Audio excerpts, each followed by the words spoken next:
नमस्कार दर्शक मित्रों, आज मैं ग्रहण की बात लेके आया हूँ। सामने दो ग्रहण आ रहे हैं, एक तो 5 जून को है और एक तो 21 जून को है। ये दोनों, एक चंद्र ग्रहण एक सूर्य ग्रहण।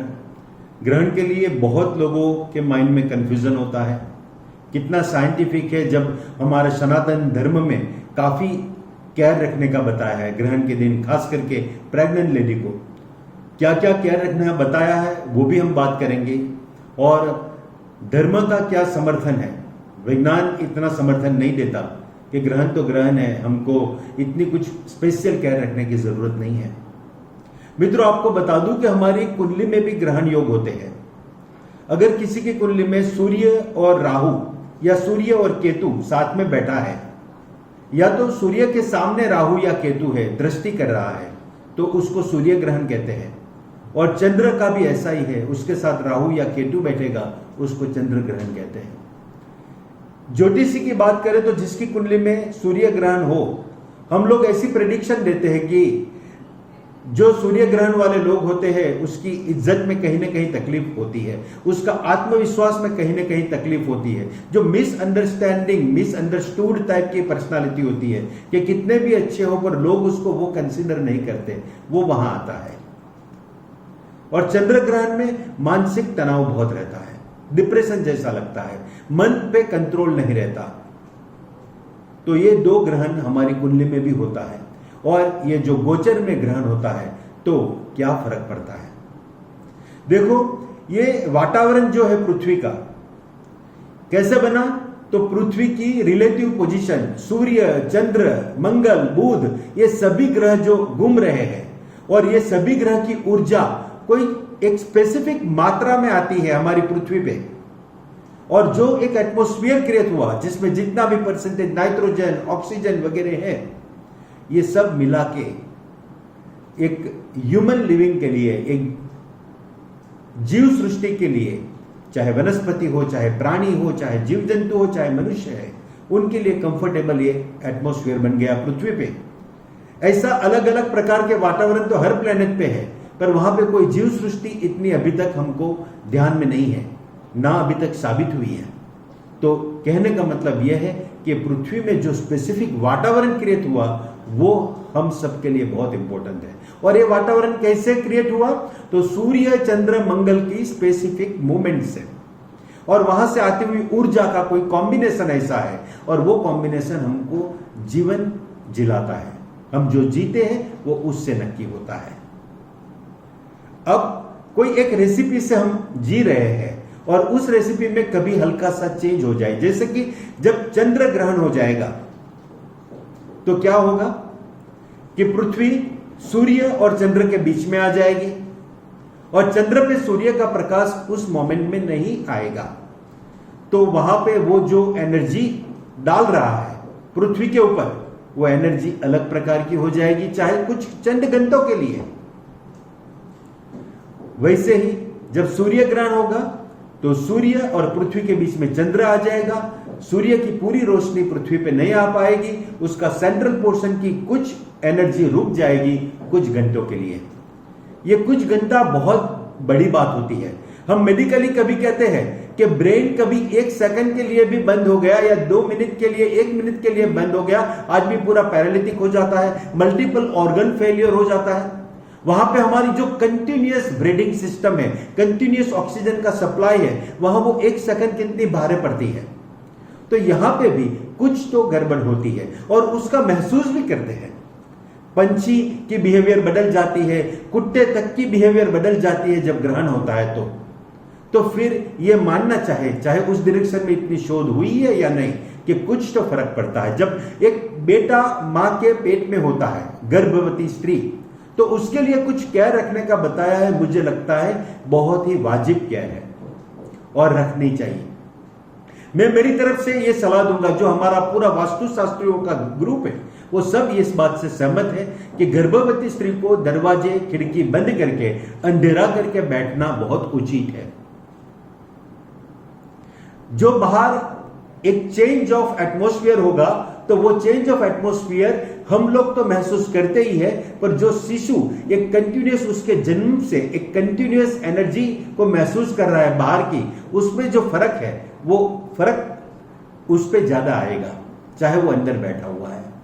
तो हमको ये ध्यान में रखना चाहिए। हम जानते हैं कि जब पेट में बच्चा होता है तो नाभि से पोषण मिलता है, इसलिए नाभि को खास हमको केयर रखनी है। एक काउडंग का उपला जो होता है, हम गुजराती में उसको छानिया कहते हैं, वो गोल उपला जो होता है वो भी हम पेट पे रख सकते हैं जब तक ये ग्रहण हो। अगर थोड़ा गंदा लगे तो 2-4 कपड़े रखने के बाद इसके ऊपर भी आप रख सकते हो, ताकि नेगेटिव एनर्जी सीधी नाभि पे नहीं घुसे। पहले के जमाने में कहते थे उस दौरान खाना नहीं चाहिए, पीना नहीं चाहिए।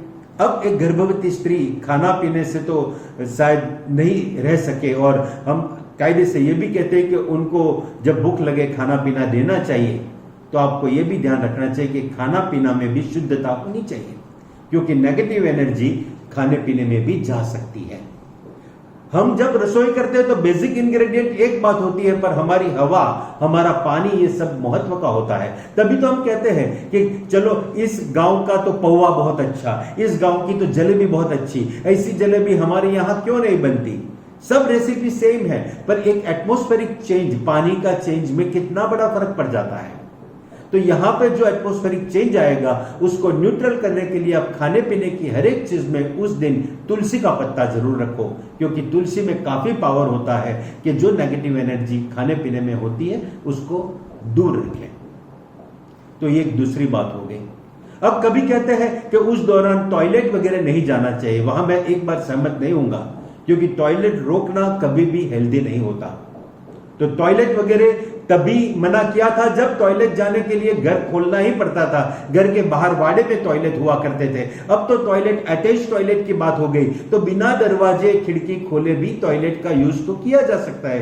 तो टॉयलेट वाली बात से मैं सहमत नहीं हूं। एक और बात है कि नोखिली चीज नहीं रखनी चाहिए। उसका मेन कारण ही यह है कि उस दरमियान आपके बॉडी से ब्लड निकल गया बाय चांस, तो ये डायरेक्ट कनेक्शन हो जाता है नेगेटिव एनर्जी का आपकी संपूर्ण बॉडी के साथ। अब जब HIV की बात में हम कहते हैं कि ब्लड की कनेक्शन भी नहीं होनी चाहिए, तो यहां पे भी हमको ये समझना चाहिए कि किसको पता ये एनर्जी कितनी बुरी है, और हमारे ब्लड के साथ डायरेक्ट चली जाए तो बड़ी बुरी बात हो जाती है। इसलिए खास सलाह दी गई है कि नोकीली चीज अपने पास रखो ही नहीं।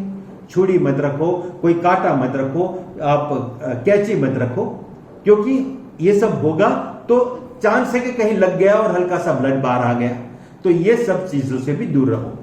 और फिर जो भगवान थोड़े पीड़ित है, जैसे सूर्य ग्रहण में सूर्य पीड़ित है, तो उस भगवान को मजबूत करने के लिए आपको आदित्य स्तोत्रम करना चाहिए। मैं कब की बात कर रहा हूं? जब सूर्य ग्रहण होगा, 21 जून को होगा। सुबह 9:15 से लेके दोपहर को 3:03 तक का ये समय है, वो खास संभालने का। उसके आगे पीछे का समय भी संभाल लो, जो सूतक काल वगैरह है तो अच्छा ही है, पर इतना पीरियड आपको संभालना है। और तब आदित्य स्तोत्रम जरूर सुनो। और ये 5 जून को जो चंद्र ग्रहण है वो तो रात को है। रात को 11:15 से शुरू होगा और 6 जून को सुबह 2:34 तक है। वो तो समय सोने में ही बीत जाएगा। अब कोई कहने वाला ये कहते हैं सोना भी नहीं चाहिए, बैठ के आपको चंद्र स्तोत्र करना चाहिए। अगर आप वो कर सको तो बेटर ही है, क्योंकि मिडनाइट की मेडिटेशन तो बहुत ही पावरफुल होती है। और गर्भवती स्त्री पे ही अगर आज मैं ले लूं तो उस दरमियान आप एक इमेजिन करो एक अच्छा बच्चा वगैरह, तो कहते हैं रात को आप आपके इमेजिनेशन में कुछ बढ़िया चीज सोच लोगे तो वो सही हो जाएगी। और वो नहीं होता है तो अच्छी सी सफेद चादर डाल के आप सो जाओ। पर गाय का उपला जरूर पास में रखो। रात को पीने के पानी में भी आप वो तुलसी का पत्ता रखो। अगर रात दरमियान ही ये पूरा चंद्र ग्रहण जाता है तो खाना पीना इस दरमियान अवॉइड कर सकते हो तो अवॉइड करो। टॉयलेट का मैंने छूट दे दिया है और पूरी बात आपको बता रहा हूं कि कैसे ये इफेक्ट कर सकता है। मैंने आपको बताया कि 1 सेकंड के लिए अगर ब्रेन रुक जाता है तो पूरी बॉडी डिस्टर्ब हो सकती है। तो वहां पे पूरा कॉस्मिक में कुछ रुक जाता है तो कुछ तो इफेक्ट होता ही है। और जो चीज ज्यादा नाजुक है, जहां ज्यादा केयर की जरूरत है, उस पर हमने ज्यादा ध्यान देना है। तो सबसे नाजुक होता है गर्भ का बालक, और वो बालक को हमको केयर देने के लिए इतना करना चाहिए। मित्रों, मेरा एक्सप्लेनेशन ये मेरा अपना एक्सप्लेनेशन है। मैं ये नहीं कहूंगा कि ये कोई साइंटिफिक एक्सप्लेनेशन है, क्योंकि साइंस हमेशा इस बात में कॉन्ट्राडिक्टरी ओपिनियन देता ही देता है। पर काफी वास्तुशास्त्री जो पूरे इंडिया के हम लोग जुड़े हुए हैं, सबका ये मत है और सबका अनुभव है कि ये करने से बहुत ही पॉजिटिव वाइब्स रहते हैं। कल मैंने पिरामिड पे पूरी बात बताई, गर्भवती स्त्री को पेट पे रखने का बताया, पर यह बात जरूर ध्यान में रखो कि वो हर चीज को मल्टीप्लाई करता है। अच्छी चीज को मल्टीप्लाई करेगा तो बहुत अच्छा होगा, पर जब ग्रहण है तब तो नेगेटिव एनर्जी है, तब आपको पेट पे पिरामिड नहीं रखना है। इस चीज का ध्यान रखना है। हमारी छोटी सी बच्ची अनोखी अनाया कह रही है कि आप ये ग्रहण की बात कर रहे हैं, मुझे पढ़ना है, लिखना है, तो क्या ये ग्रहण के दरमियान नहीं पढ़ूं? मैं आपको इतनी राय दूंगा कि हाँ जरूर पढ़ो, पर आप थोड़ा धर्म का भी कुछ पढ़ लोगे तो आप कुदरत के ज्यादा नजदीक रहेंगे। तो जो मैंने आदित्य हृदय स्त्रोत या ये जो चंद्र स्त्रोत की बात की, वो सुन लेना भी बहुत ही पॉजिटिव होता है। उससे आपकी मेमोरी पावर, आत्मविश्वास बढ़ जाता है। तो ये सुनने के बाद आप आपकी पढ़ाई जरूर कर लो। बस आज इतना ही। नमस्कार।